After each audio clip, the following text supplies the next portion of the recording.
welcome to Inside the 209. I'm your host, John Ellis. Today's guest, Markie Rojas. Markie, welcome. Pleasure to be here. Thank you for having me, John. Okay, you just re-signed with Echelon. We're going to start off with our interview portion with the Echelon interview. You just re-signed. How's that feel? And what about the products makes Echelon your choice? I'm actually extremely happy to re-sign with Echelon. One of the great things that I noticed this year from every different year with Echelon is the new apparel. I'm actually wearing one just as you. The new polo dry fits. I'm actually in love with the outfit because it's very light and it's the combination of the colors with just this shirt is so beautiful. And you gotta understand the shorts and the shirts are just amazing. So, and that's one. Pretty happy with the look then. With yeah, that was one of the things when I first saw the outfits, how they laid it out.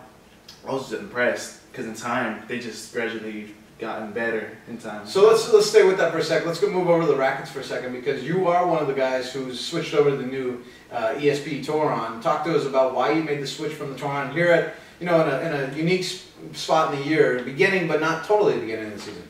Well, I decided to change up the how everybody else had it. Everybody else had the Touron Light. And don't get me wrong, the Touron Light is great. One of the best rackets I ever used. I won 2 national championships with it. But the ESP racket generates way more power than I ever thought it would. When I drive serve, when I take shots with the forehand and with the backhand, it just feels like I have more power and more leverage with all my shots. So the change was based on the power, and that's what the racket's based on compared to the Touron Light is a little bit less mainstreams and more power, so it's working for you. Oh, it's been working great. The first turn of the year, that's when I first made the switch, and I made a quarterfinal appearance, and I noticed how much of a difference it made. I was making my drive serves much more difficult to contest, and eventually just led me to play to another later round. ESP Touron, that's your racket. That's my racket. It's my racket for sure. Okay, let's switch directions for a little bit. Let's talk about when you first came to Echelon. You were later in your junior career. You were actually the last of the 209 crew to come to Echelon. Why was that the case? Tell us a little bit about that time. So I played with Head for since I was 8 years old. So it's been almost 8 years since I was with the company. So I was so hesitant to leave because I was committed to the company. So was my father. But you influenced my brother a couple years back to get him with the company. So my brother talked to my dad, and my dad just eventually was just like, okay, maybe this is a good thing because all of us could be part of this one great company and as a group. So eventually I just decided to all right, let's take this chance, take this risk, and I'm happy I took this chance. Yeah, you're on your second or third contract with Echelon now, so you've been with the company for a little while now. So are you saying that with my influence, part of Echelon, that we won over the Rojas family? Well, I wouldn't say necessarily the Ali influence. Oh, okay. I would say the influence of my brother. You know what? Yeah, maybe you helped influence too. I won't lie. Okay, that would help. Well, the next question I'm going to ask you about, she probably had a little bit to do with it, but, I've noticed you have a unique relationship with some of the heads of Echelon, with Amy Ruiz and Scott Winters. Just talk a little bit about that. Well, it's a different kind of relationship I have with them than I ever had with any other company, I am very professional with them, but I feel like I can have that laugh with them, I can joke around with them. I don't have to be totally professional. At moments I have to be, and I know that. With Amy, I can crack jokes with her and she'll laugh. There's sometimes that she gets mad, and that's fine.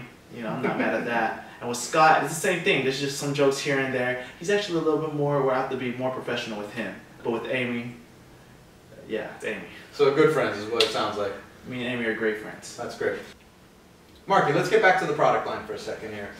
As you advance and get higher up in the rankings there on the IRT, you're going to become the face of Echelon more and more. You're already becoming that as it is. What kind of involvement do you want with the product line going forward? Well, I just want to give that positive review of the product line. I want to be that person that people see in front of the rackets or in front of apparel, just in front of the Echelon sign, and see, okay, this is something positive, and it's just going to keep going up more and forward. That's all. What about any kind of designs? I mean, you're a pretty stylish guy, and I'm sure we'll get into this a little later in the interview, but you got a lot of style. I mean, anything like that in terms of the design, maybe just the graphics on the rackets? Well, my motto is just look good, play good. And like I said, with the apparel already, how it is, I'm impressed. fell in love with it. But yeah, you know, me personally, I wouldn't mind having my own specific clothing line, separate from everybody else, just so I know that, you know, I'm the top player of the company. Not to sound arrogant or nothing like that, just, you know, No, you didn't sound arrogant or anything. Just I like to be different. That's just me. That's just me personally. Yeah, absolutely. You know, I can attest to that for sure. You know, Echelon for so many years now has had the face of Ruben Gonzalez right up forefront. You know, he's got a special little bond with a lot of us here from Stockton. You know, what's your bond like with Ruben? We have a friendship. You know, I talk to him, you know, here and there, ask him some questions.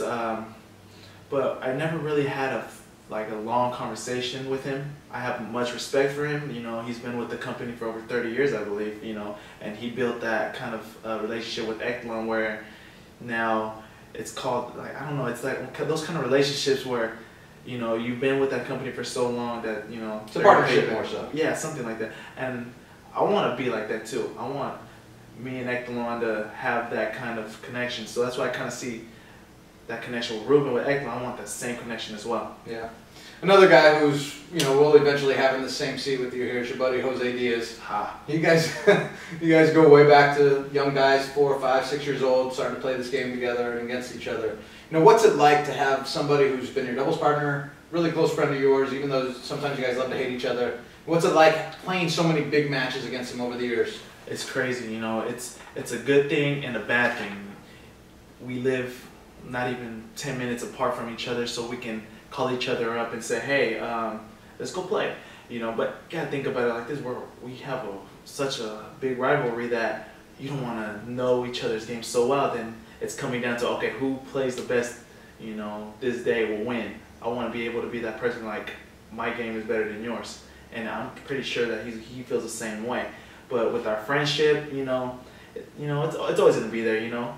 We have I can label him as a best friend, of course, but you know, he has a girlfriend now. I'm in a relationship as well, but you know, he separated himself from me. That's fine, and you know, from there we'll just keep playing and practicing. Well, normally, you know, I would say in a situation like this, things are on the court and don't roll off court. But I'm around you guys a lot. Things tend to roll off the court sometimes, and you guys can be heard jabbing at each other in the lobby. That's just how we are, man. We love to talk to each other. We love to, you know, talk trash to each other. That's just us too. We can be in the court and we're serious. You know, we're like, okay, we gotta win. We gotta, you know, in doubles especially. You know, we're like, he makes a mistake, I tell him, come on, man, what's wrong? And then if I make mistakes, he says, just get off the court. I'll play by myself. So it's unique, and we actually confuse the doubles part, the other doubles team, because they're like, this isn't a usual doubles team, always throwing jabs at each other. Aren't they supposed to help each other up? That's not us. Yeah, that's for sure. I've seen it a lot. You know, the other team's looking at you guys like, do you guys even like each other? And so it's pretty funny. But, you know, you're going to have a lot of upcoming matches here on the IRT pretty soon. And, you know, what can the fans expect to see with that matchup between Jose Diaz and Markie Rojas? I promise the fans this. You will not be disappointed. And I'll look at the camera. You will not be disappointed anytime. It's us two facing a big match. Sounds good. Well, we look forward to that. It's nice hearing you talk a little bit about Echelon. We'll be right back with some more Markie Rojas interview coming up next.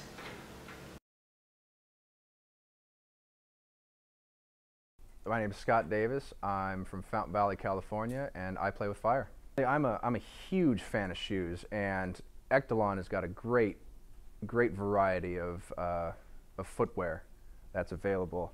My personal shoe of choice is the NFS Classic Low. I like this. There's no break-in period. I could take it out of the box, put it right on my foot, head over to the club, and play for 2 hours without any pain. The gum rubber on the bottom really lasts. A lot of shoes, you know, with gum rubber, some volleyball shoes and things like that, it's real soft, and so you would think it'd deteriorate really quickly. It's actually the opposite with these shoes. I could wear these shoes out 3, 4, 5 months before I need to change anything. This is actually a color I haven't seen yet, but I am a big fan of darker shoes. They just happen to match the wardrobe a little bit better than most. I'm excited to see these when these come out.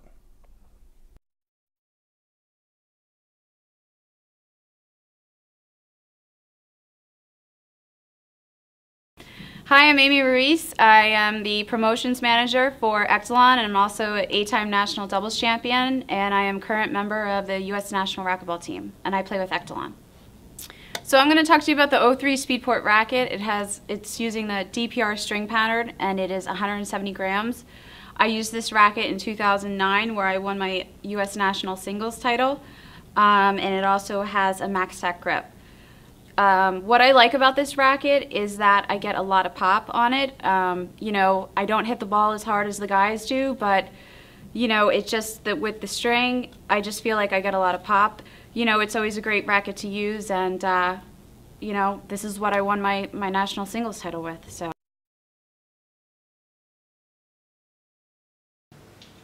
Welcome back to Inside the 209. Your host, John Ellis, continuing on with Markie Rojas here. Next segment's going to be called The Real Markie Rojas. Should be some fun questions. We're going to be a little bit all over the place with these ones though, Markie, so let's get into it. You know, why don't you give us a quick story about how you got started in racquetball here in Stockton? It all started, it dated back to where my dad was playing in the YMCA. He was a soccer player. He injured his knee, took some time to recover, and then he went to the YMCA just to get stronger in his leg.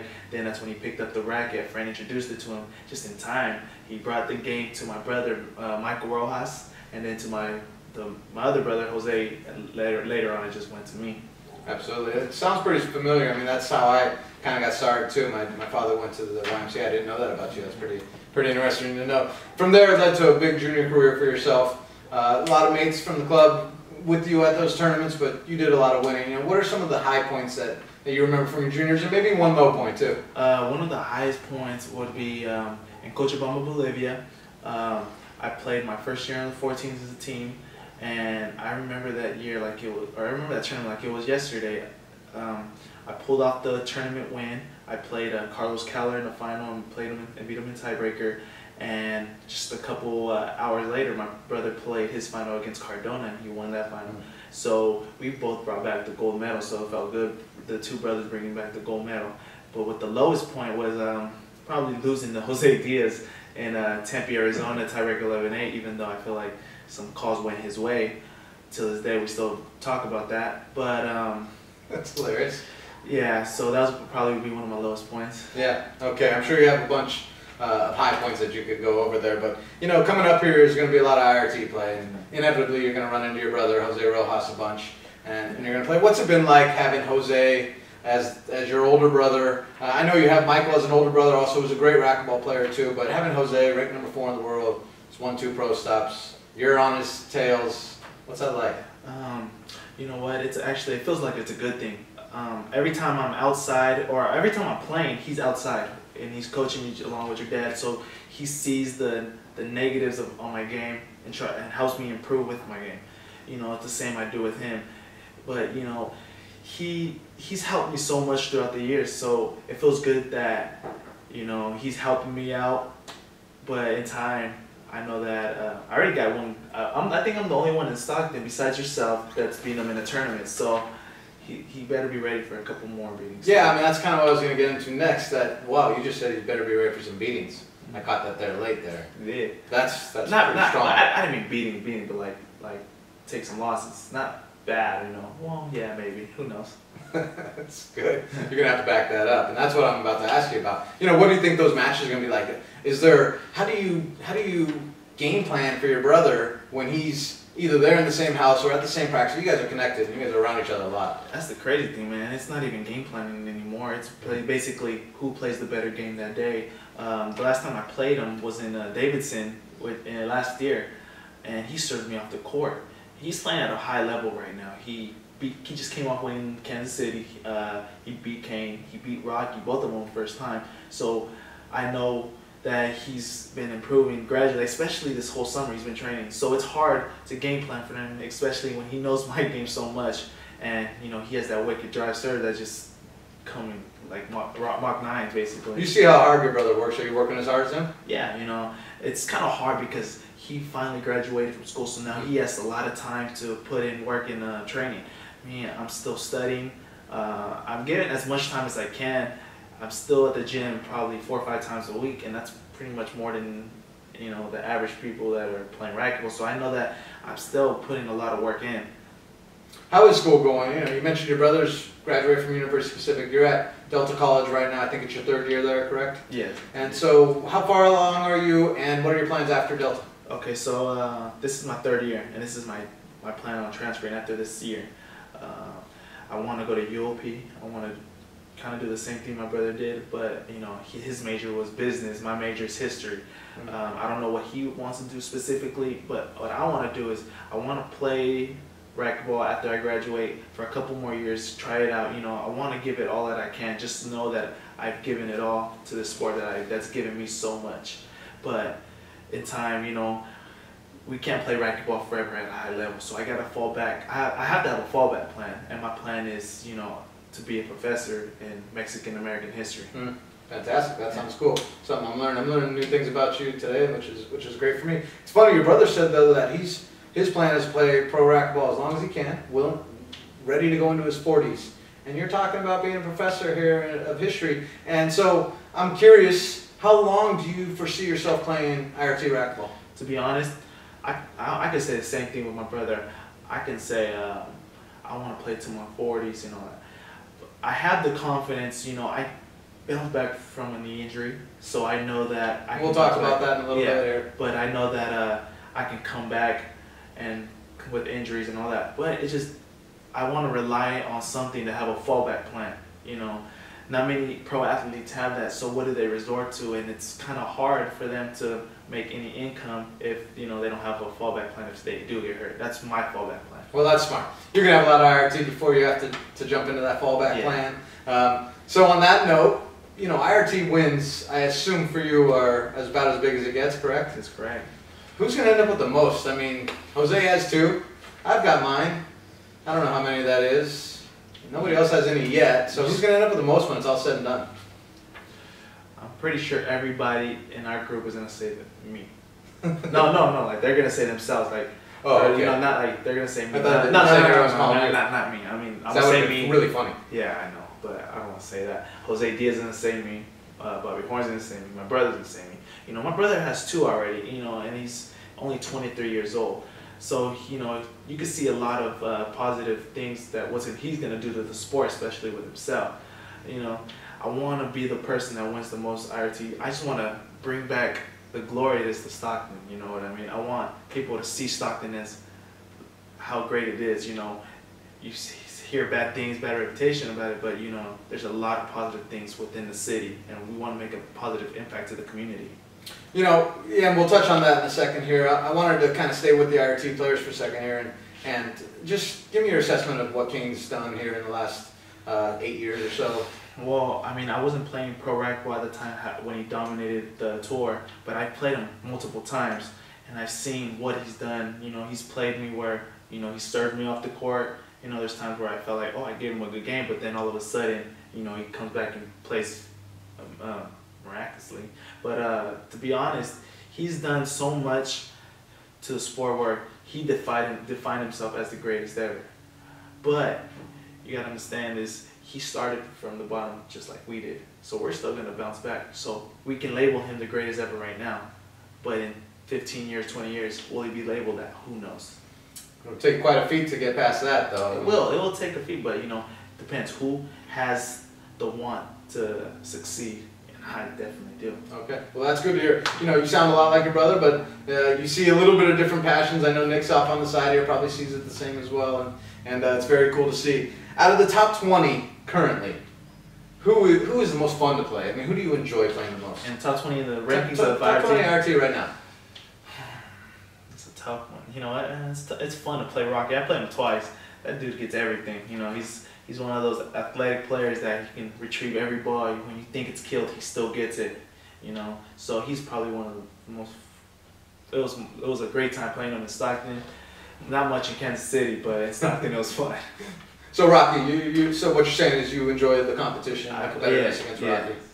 Well, you're gonna get a piece of him for sure. You're gonna get a piece of all of them. Now, let's. You mentioned Stockton for a second. Let's kind of get back into that here. Your 3rd year at Delta, planning on going to University Pacific. Why sticking around Stockton so much? Because we have such a great community here. We have everything that we need in racquetball. We have great players here. We have great teachers here, and we have a great surrounding cast. You know, we have our parents, we have our family that loves and supports us. They know what we want, so why leave? You know, I already have everything here. So no ideas about moving out? I mean, your brother's talking about going down into Southern Cal.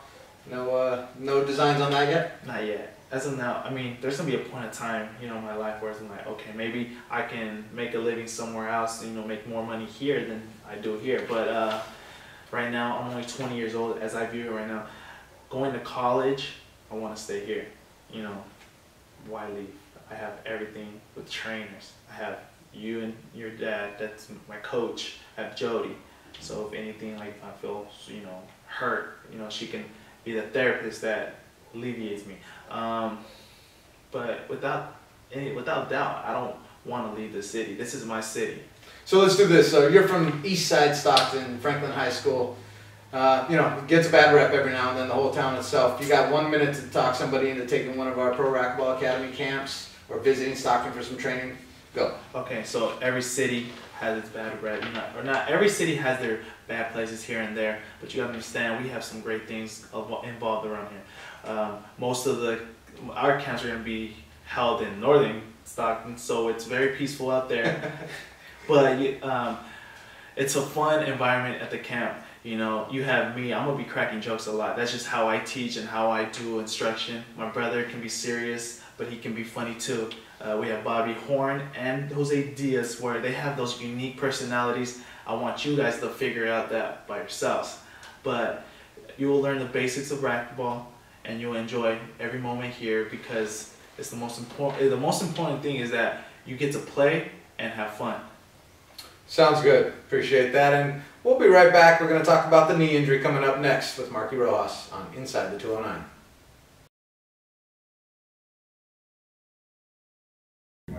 My name is Ruben Gonzalez. I've been playing racquetball for 35 years. I really recommend this classic glove. It's a great glove to play with.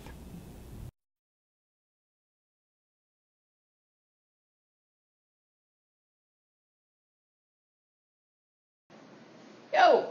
ULPRT season. Want to see what's in my bag? Let's check it out. Alright.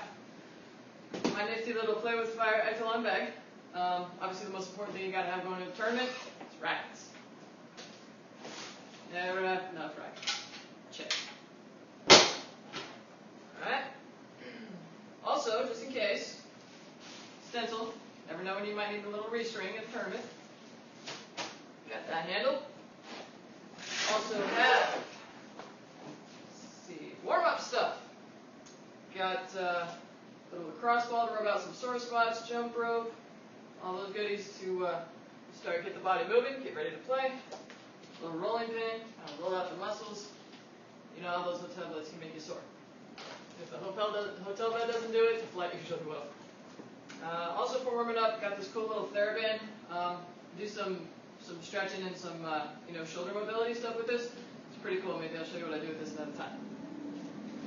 Alright, that covers the warm-ups. And for equipment, eye guards, check.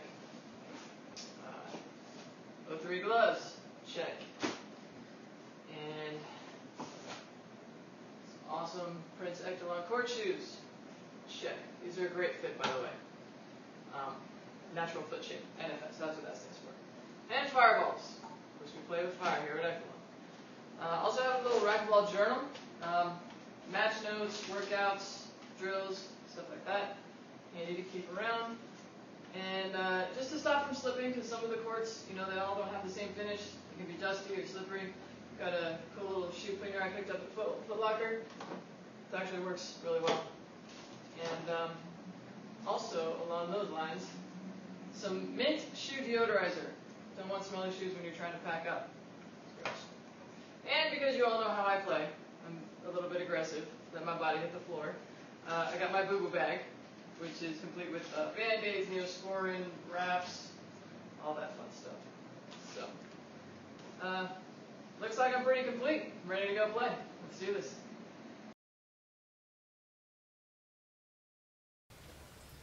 Welcome back to Inside the 209.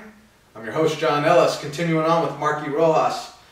This portion of the interview is going to be called the knee injury. Markie, hopefully this doesn't bring up some memories that are tough to talk about, but why don't we start by having you tell the viewers exactly what happened? Okay, so on November 29, 2010, my high school basketball team, Franklin, were playing the rivals of the city, or the rivals of our team, Edison High School. And I remember going up for a block, and once I landed on the floor, I seen my knee move in an awkward position, and I just collapsed on the floor and couldn't move. My whole body went numb, and I was in straight pain throughout the whole night. The ambulance had to come and get me. And then a couple weeks later, it was revealed that I had torn my PCL and my LCL, and especially there were some cracks in my bone. That's a lot. That's a lot to deal with right off the bat, and just even hearing you talk about it is just, blows my mind a little bit on what you've had to come back from. But, going back to that moment as it's happening, I mean, did you feel that, like, this is really bad right when it's happening, or, explain that feelings that came to you? So when I landed, as I said, when I seen my knee move, I knew it was bad, because, your knee is not supposed to do that. But the pain just went through my whole body. I just felt numb, everything. I was just so hot, it was just, the pain was so intense. So I just knew it was bad. I put some ice, I had some ice on it, and in just 3 minutes it swelled up so fast. And once the ambulance came to get me, my brother and my dad showed up, and they seen how bad my knee was, and they knew it was just bad as well. Yeah. Does racquetball come to mind pretty quickly in that equation when you're on the floor there, or when your parents show up and your brother? So it went through my mind so much, because just 2 weeks prior to that injury, I had won the Worlds in LA. So I just felt, is my career over? Can this knee injury really set me back so much where I won't be to the best of my abilities? Of course, yeah, that went through my mind a lot. Yeah, I bet so. Now, Jody Nance, she's been with you as a coach basically your whole racquetball career. She's also a physical therapist. Just talk a little bit about the role she played in your recovery. Okay, so she's basically, when I'm labeled to the viewers, she's my second mom. She did everything that she did in her powers to help me get better. She's like Superwoman, She did everything. When I first got her, she came over to my house. She checked it out. She knew it was bad, but she always stayed positive. I remember my brother asking, "Is he gonna be okay? Is he gonna be back?" And she was like, "Yes." Even though how bad she knew the injury was, she always stayed positive. And really, that's what I needed. Because if I had those negative comments or anything negative towards me, I don't think I would have been pushing myself to my capabilities, because I already knew, okay, well, I'm not going to be the same, so what's the point of trying? But when she stayed positive, I stayed positive, and in time, a year and a half later, even though it's a year and a half later, I came back to win. So you're saying a full year and a half to recover from this. Is that how long it took you? It took me from, the surgery happened in February 14th of 2011, and I did not play my first tournament until the Stockton tournament that was held, the first very Stockton tournament that was in September. No. So it was April. Oh, the women's stock. No. The April of 2012. Right. The very first the last men's tournament before the. Okay. Gotcha. Right, when we saw the ERT in April. I remember that. So, how often were you getting with Jody to do therapy? I mean, was this daily or 5 days a week? So it was 5 days a week. Right after school, I got out of school around 2:30, and my mom would take me straight to Jody for an hour. She'd work with me, and then when she got out of work, she'd even check up on me to see how I was doing. So that felt great. Besides that, in time, as I started getting better and better, we started making it, okay, let's make it just 3 times a week. And then by the end of it, it was just, okay, let me just show it one time, and then everything else, you've learned so much from me that you can do it on your own. So it just gradually, decreased once I got better. I know that during your recovery, you had to go through a second procedure that was what I think is pretty crazy. Talk about that second procedure where they had to put you out again and basically break down all the adhesions in your knee. Oh, okay, so I could not get the full leverage on my knee. I only got to around 95 degrees. Talking flexibility, flexibility. So I would say this much around my knee. So they said, okay, this is your chance. We can put you to sleep, and we can manipulate your knee. So they're gonna just go and force it, but they're gonna put anesthesia. They're gonna put me through anesthesia and all that so I wouldn't feel the pain because it'd be unbearable. So they said, this is your last week. You could either not take it or take it. And I was just like, well, you know, it was just one of those things I was so hesitant about. I asked Jody, she was just like, just take it. So I took it, and that was the best moment and the best choice that I made, because from there on, we just skyrocketed. We went through everything fast. So basically that's your flexibility back by going in there and it just breaking it down a little bit. If you had to do it all over again, would you play high school basketball again? Would you be on that same move? Of course, I would not go for that block because nobody went to run for defense. That's what got me mad, you know. But I wouldn't take back any sport that I play. You know, I'm an athlete. I love to play sports. The only thing I do regret doing at that moment was just making a play where I felt like, okay, I shouldn't have. Because back in my mind, it wasn't the smartest play to go for the block. But you talking is that your racquetball side coming out, or I mean, it seems like your basketball side would think you should go up and try to make that play. No, well, I mean, I'm just thinking, on my basketball side, you got to think like you want to make the spectacular play, but you got to know your boundaries. You know, you got to know, because I had an ankle injury prior, so why go for something? Why go for too much? So I just like, okay, let's just go for the block. You know, it'll look cool. You know, I did get the deflection, but for what, a year and a half of injury? Yeah, yeah. So coming off that, you know, it's well documented. You won the Junior Worlds there. You actually rolled your ankle during that Junior Worlds on top of coming back from that knee injury.